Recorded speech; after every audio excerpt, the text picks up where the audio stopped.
നമസ്കാരം. കേരളത്തിൽ ബിജെപിയുടെ സീറ്റ് എണ്ണം ഇത്തവണ 2 അക്കം കടക്കുമെന്ന് കേന്ദ്ര പ്രതിരോധ മന്ത്രി രാജ്നാഥ് സിംഗ്. കേരളത്തിൽ അധികാരത്തിൽ വന്നാൽ റബ്ബർ കർഷകരുടെ പ്രശ്നം പരിഹരിക്കുമെന്ന് രാജ്നാഥ് സിംഗ് പറഞ്ഞു. UDF-നും LDF-നും ഇരട്ട മുഖമാണെന്നും അദ്ദേഹം പരിഹസിച്ചു. കേരളത്തിൽ പോരടിക്കുന്നവർ തമിഴ്നാട്ടിൽ ഒന്നാണെന്നും അദ്ദേഹം പരിഹസിച്ചു.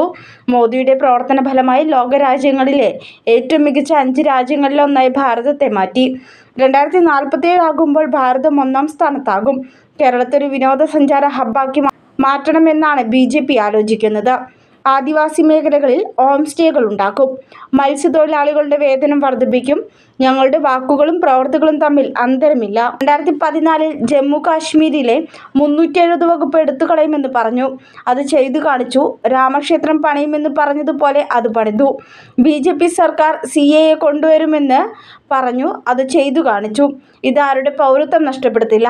ഇത് പൗരത്വം നൽകാനുള്ള നിയമമാണെന്നും രാജ്നാഥ് സിംഗ് കൂട്ടിച്ചേർത്തു. കോൺഗ്രസും ഇടതു പാർട്ടികളും സാധാരണക്കാർക്കായി ഒന്നും ചെയ്യുന്നില്ല.